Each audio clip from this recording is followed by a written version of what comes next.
Keresahan warga terkait keberadaan hewan reptil liar, khususnya ular, masih menjadi perbincangan hangat di masyarakat belakangan ini. Sebagian besar masyarakat awam memiliki pengetahuan yang minim tentang hewan reptil maupun cara mengantisipasinya. Edukasi perlu diberikan kepada masyarakat dalam suasana santai untuk mengubah persepsi masyarakat terhadap hewan reptil. Wisata edukasi reptil bisa menjadi wahana edukasi bagi mereka yang membutuhkan informasi tentang hewan reptil. Banyak anggota masyarakat keliru mengenai hewan reptil. Hal ini sebagian disebabkan didikan orang tua terhadap anak-anaknya untuk tidak mendekati hewan liar khususnya reptil. Hal ini terlanjur melekat dalam pikiran. Pada kenyataannya, apa yang diketahui masyarakat tentang reptil tidak sepenuhnya benar. Manajemen Bali Reptile Park Made Widiana menjelaskan, taman wisata reptil ini bukan sekadar lokasi rekreasi, namun juga memberikan pengetahuan kepada pengunjung. Ular berbisa sekalipun bernilai rekreatif atau bahkan edukatif yang tinggi. Pengunjung bisa mengenal berbagai hal tentang ular. Taman reptil ini memiliki koleksi 100 jenis reptil dengan jumlah lebih dari 200 hewan. Taman ini memiliki jenis biawak pohon paling lengkap. Selain jenis ular, terdapat beberapa jenis reptil lainnya seperti buaya, kadal, kura-kura, dan tokek. Bali Reptile Park tidak hanya sebagai pusat edukasi reptil, tetapi juga pusat konservasi dan penyelamatan reptil. Seperti kita tahu bahwa secara umum masyarakat itu fobia dengan reptil atau terutamanya ular, ya kan? Fobia terhadap ular ini memunculkan stigma bahwa ular harus dibunuh, ya kan? Stigma harus dibunuh ini kita mau hilangkan.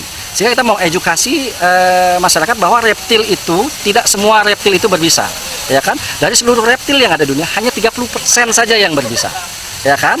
Dan cenderung yang berbisa sendiri pun tidak seagresif yang seperti dipikir bahwa akan datang ke kita untuk mematok, ya kan? Karena mereka sebenarnya adalah dia bersifat pemalu. Ular itu adalah pemalu. Jangankan jenis ular biasa, jenis king cobra sendiri yang dibilang paling berbisa itu kalau ketemu sama kita dia akan cenderung menghindar, ya kan? Widiana juga memberikan tips pencegahan ular masuk ke rumah dan cara penanganan jika tergigit ular berbisa. Untuk supaya rumah kita tidak didatangi ular, ya harus semak-semaknya dibersihkan, tumpukan-tumpukannya sampah-sampah dibersihkan. Kemudian sumber dia sebenarnya ke manusia itu nyari apa? Bukan nyari kita. Dia mencari makan, sumber makan itu adalah tikus. Ya kalau rumah kita romon atau nggak bersih kan tempat tikus di sana bersarang, ya kan? Itu jadi kita dicari, ya kan? Hal yang penting saat ini adalah WHO mengatur sendiri bahwa untuk penanganan pertama pada istilah gigitan pada ular yang dilakukan adalah satu imobilisasi. Imobilisasi dimaksud ini adalah bersifat diam atau tidak melakukan hal-hal yang membahayakan. Hanya simpel, satu, kalau bisa kita tergigit di bagian tangan di sini, ya kan? Yang kita lakukan adalah gimana tangan ini dia harus bersih. Bersih, tidak infeksi. Kemudian kita memposisikan dia itu diam, tidak terlalu banyak bergerak. Sehingga hal yang bisa dilakukan dengan pembalutan dengan perban, tapi tidak istilahnya mengikat. 3 hours golden period harus dibawa ke rumah sakit dan mendapatkan perawatan dari berupa ini anti bisa ular. Mengenai tingkat kunjungan terkait wabah global virus corona, khususnya kunjungan wisatawan ke Bali, Widiana mengakui terjadi penurunan. Saat ini kunjungan di Bali Reptile Park secara signifikan belum terpengaruh.